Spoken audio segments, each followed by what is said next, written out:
Hello and welcome to my channel thinking literature. इस वीडियो में हम ऑस्कर वाइल्ड का play the importance of being Earnest को एज ए कॉमेडी डिस्कस करेंगे। So let's jump into it. The importance of being Earnest Oscar Wilde के द्वारा लिखा गया एक फेमस प्ले है जो कि इसके वेट, सटायर और कॉमेडिक ब्रिलियंस के लिए हमेशा से ऑडियंस को कैप्टिवेट करती है।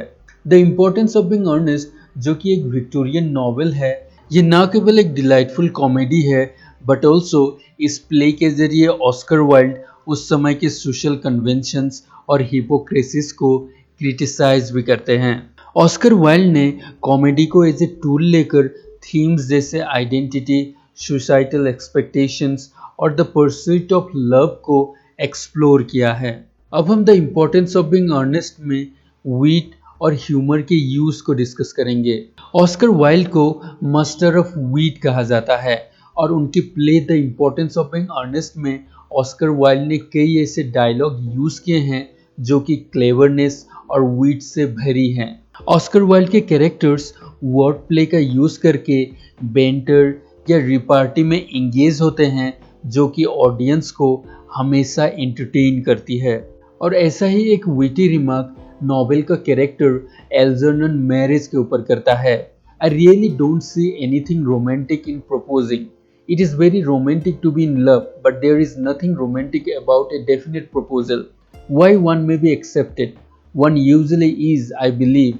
Then the excitement is all over. The very essence of romance is uncertainty. Oscar Wilde humour का भी यूज करते हैं ताकि वो मैरिज और कोर्टशिप को क्रिटिसाइज कर सके।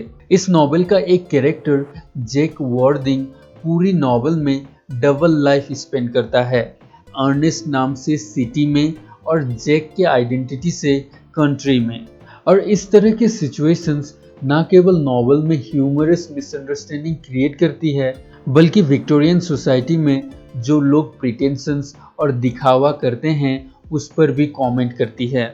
इसके अलावा जिस तरीके से प्ले में लव और रोमांटिक रिलेशनशिप्स को दिखाया गया है उस पर भी हम ह्यूमर देख सकते हैं। प्ले की दो मेन फीमेल कैरेक्टर्स ग्वेल्डन और सिसिली, उन दोनों को ही ये लगता है कि वो अर्नेस्ट नाम के एक शख्स से प्यार करते हैं जो कि प्ले में अम्यूजिंग कॉन्फ्रंटेशंस और विटी एक्सचेंजेस क्रिएट करती है।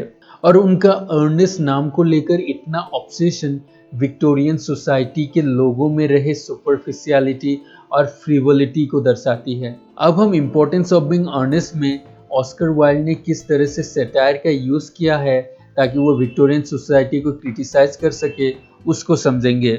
ऑस्कर वाइल्ड ने सटायर का यूज करके विक्टोरियन सोसाइटी के लोगों में जो सोशल स्टेटस, वेल्थ और सुपरफिशियल अपीयरेंसेस को लेकर ऑब्सेशन थी उसे एक्सपोज किया है। और प्ले के कैरेक्टर्स जैसे लेडी ब्रेकनेल और एल्जर्नन विक्टोरियन सोसाइटी की सेलोनेस और मेटेरियलिज्म को रिप्रेजेंट करते हैं।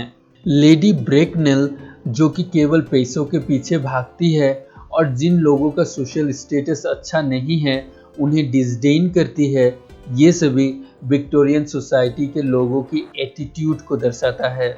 नॉवेल के और एक कैरेक्टर एल्जर्नन आराम वाली लाइफ को रिप्रेजेंट करता है जो कि मेटेरियलिस्टिक लाइफ जीता है और कोई भी रिस्पॉन्सिबिलिटी नहीं दिखाता। और इन कैरेक्टर्स के जरिए ऑस्कर वाइल्ड उस समय के अपर क्लास लोगों की गलत प्रायोरिटीज को सेटराइज करते हैं और नैरो माइंडेडनेस और स्नोबरी को क्रिटिसाइज करते हैं। अब हम प्ले में मास्क और डिसेप्शन के थीम को डिस्कस करेंगे। The importance of being Earnest play का स्टोरी मिस्टेकन आइडेंटिटीज और मिसअंडरस्टैंडिंग से डेवलप होता है जो कि प्ले में कॉमेडिक सिचुएशंस क्रिएट करती है। कैरेक्टर्स आमतौर पर एक दूसरे के आइडेंटिटीज को लेकर कंफ्यूज रहते हैं जो कि मिसअंडरस्टैंडिंग और कंफ्यूजन क्रिएट करती है। फॉर एग्जांपल नॉवेल के कैरेक्टर ग्वेल्डन को ये लगता है कि वो अर्नेस्ट नाम के एक शख्स से प्यार करती है, लेकिन उसे ये पता नहीं होता कि वो जिस इंसान को अर्नेस्ट समझ के प्यार करती है वो असल में जैक है। ठीक उसी तरह सिसिली भी एल्जर्नन से लव करती है ये समझ के कि उसका नाम भी अर्नेस्ट है। और ये सभी मिस्टेकन आइडेंटिटीज प्ले में कॉमेडिक और एब्सर्ड सिचुएशंस क्रिएट करती है। और ऑस्कर वाइल्ड इस तरह के कंफ्यूजन्स और मिसअंडरस्टैंडिंग्स को यूज करके विक्टोरियन सोसाइटी की जो एक्सपेक्टेशंस और कन्वेंशंस थी उसे सेटराइज करते हैं। सो अंत में हम ये कह सकते हैं कि ऑस्कर वाइल्ड का play the importance of being honest एक रिमार्केबल कॉमेडी है जिसमें उन्होंने वेट, ह्यूमर और सटायर को कंबाइन किया है। और ऑस्कर वाइल्ड का पन्स, पैराडॉक्सेस और एपिग्राम्स का यूज करना ना केवल प्ले में लाफ्टर क्रिएट करती है बल्कि विक्टोरियन सोसाइटी को क्रिटिसाइज भी करती है। So we come to the end of this video. अगर आपको वीडियो अच्छा लगा तो लाइक कीजिए, अगर अच्छा नहीं लगा तो डिसलाइक कीजिए और अगर नए हैं तो सब्सक्राइब कीजिए।